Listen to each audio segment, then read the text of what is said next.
आजकल फीमेल्स में, in fact mails में भी, दोनों के साथ अगर मैं बात करूँ, फर्टिलिटी इश्यूज बहुत ज़्यादा आ रहे हैं। हम्म क्यों? अगेन आपका बॉडी क्लॉक जो है वो गड़बड़ है। अ, हम पर डे बेसिस पे गलत चीजें कंज्यूम कर रहे हैं। हम शायद बचपन से कुछ एक अनहेल्दी हैबिट्स को हमारी आदत है करके कंटिन्यू कर रहे हैं। We are not going in the sunlight. Very very very very important. हम फ्री विटामिन डी अब्जॉर्ब नहीं कर रहे हैं, हम सप्लीमेंट्स पे रिलाई कर रहे हैं। सप्लीमेंट्स कई बार इम्पैक्ट करते हैं, कई बार वो असर नहीं भी करते। अगर बहुत ज़्यादा कॉम्प्लिकेशंस हैं तो सप्लीमेंट्स भी असर नहीं करते। And we are not working out.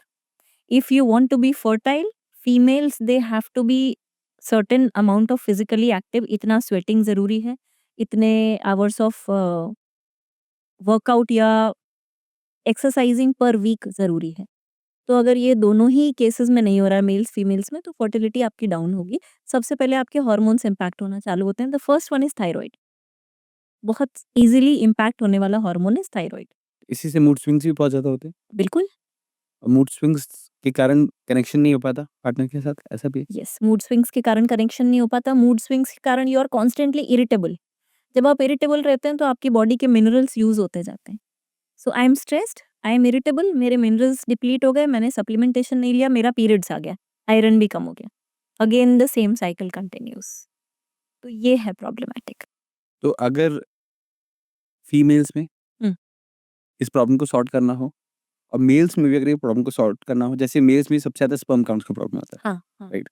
और फीमेल्स में कंसीव ना करने का, या कंसीव कर लिया तो बहुत जल्दी अबॉर्शन अबॉर्शन हो हो जाता जाता है। है, ठीक है। तो इस चीज़ को क्या हम डाइट से हम्म किस हद तक सही कर सकते हैं? बहुत हद तक सही कर सकते हैं, डाइट एंड सप्लीमेंट्स मैं कहूँगी। क्योंकि जब हम इनफर्टिलिटी की बात कर रहे हैं तो हम छोटी मोटी इनफर्टिलिटी की बात नहीं कर रहे हैं। प्रॉब्लम होगी तभी हम किसी को कंसल्ट करने जा रहे हैं। तो यहाँ पे डाइट एंड सप्लीमेंट्स दोनों का रोल है। Eating good food, sleeping on time. And sleeping on time means आप 10 से 10:30 11 तक सो ही जाइए। क्योंकि जब आप 10 10:30 11 तक लेटेस्ट सोएंगे तो 12 12:30 बजे तक शायद आप डीप स्लीप फेज में जाएँगे। जब आप डीप स्लीप मतलब वो ना ऐसा कर्व रहता है कि भई आपको नींद आई, फिर उसके बाद आप एक स्टेडी कर्व रहता है डीप स्लीप।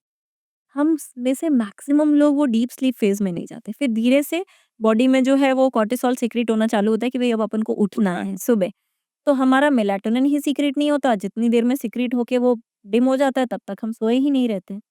प्लस जो हम ब्लू लाइट यूसेज है हमारा, बहुत ज़्यादा। मतलब there are 2 to 3 clients I would like to tell you जिनमें मैंने सिर्फ स्टेप काउंट बढ़ाया, मैंने हाइड्रेशन बढ़ाया, सैलेड्स इंक्रीज़ किए एंड स्क्रीन यूसेज, टीवी बंद किया, फ़ोन का टाइम रिस्ट्रिक्ट किया। मतलब ये इतना लेमन चीज़ें की हैं मैंने and we got results. And we got results from natural conception. हमको आईयूआई भी नहीं ट्राई करना पड़ा। तो ये सुनने में ऐसा लगता है कैसे हुआ होगा? So you can actually ask them, हो जाता है।